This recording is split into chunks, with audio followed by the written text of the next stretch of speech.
Welcome to mamma's kitchen. आज आपण बनवणार आहोत साबुदाणे वडे आणि त्याच्यासोबत चटपटीत चटणी. साबुदाणे वडे बनवण्यासाठी मी रात्रीच साबुदाणे धुवून फुगत ठेवलेलो.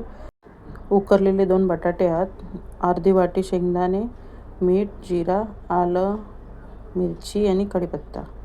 शेंगदाणे ठिकरो गरम करून त्याच्यावर बेस शेकवून घ्यायचे आहेत.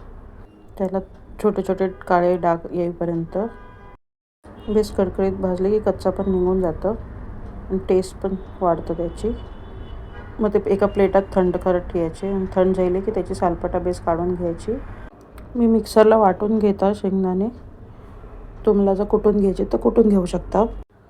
साबुदाणे फुगत ठेवलेले त्याच्यात जिरं टाकून घ्यायचा, कढीपत्ता कापून घ्यायचा, बारीक कापायचा. त्याच्या बाद आला घेतला आहे अर्धा इंचाचा, ती खिसणीने खिसून घ्यायचा आणि मग मीठ टाकायचा. मी 2 मिरच्या घेतलो आहे. तुम्हाला जास्त तिखट हवं असेल तर अजून मिरची घेऊ शकता, कमी हवं असेल तर कमी करू शकता. मिरची बेस बारीक कापून घ्यायची. मग त्याच्यात मीठ टाकायचा आणि शेंगदाण्याचा कूट टाकायचा. हे सगळं मिक्स करून घ्यायचा बेस. माझा बासन छोटा पडते म्हणून मी आता बासन चेंज करून घेतलो. म्हणजे 2 उकरलेले बटाटे घेतले, ते बेस कुस्कुरायचे आणि मग सगळं मटेरियल बेस मिक्स करून घ्यायचा, एकजीव करून घ्यायचा आणि मग त्याचे वडे बनवायचे गोल गोल शेपचे. मटेरियल बेस कुस्करून मिक्स केल्यामध्ये आता बटाट्याच्या वजेशी बेस त्याला शेप येतं. आपले वडे आता तयार आहेत. ह्याला 2-3 दिवस तुम्ही स्टोअर करू शकता.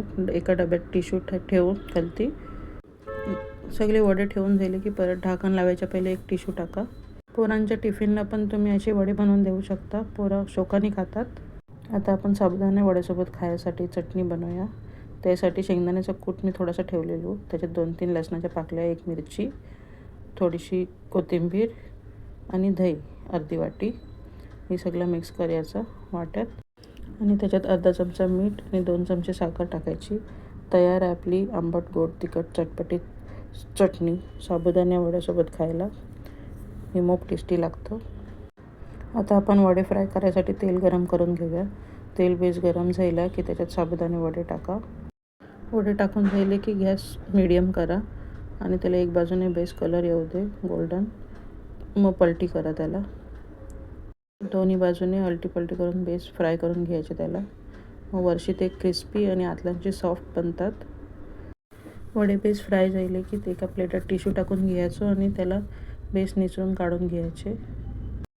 तयार आहेत आपले साबुदाणे वडे, वरशी क्रिस्पी आणि आतल्यांचे सॉफ्ट. हे तुम्ही बघू शकता. तुम्ही नुसते पण खाऊ शकता, नाहीतर चटणीसोबत अजूनच टेस्टी लागतात ते. अशाच नवीन नवीन रेसिपीसाठी लाईक, शेअर आणि सबस्क्राईब करा. ही रेसिपी ट्राय करून नक्कीच कमेंट करा. Thank you for watching this video.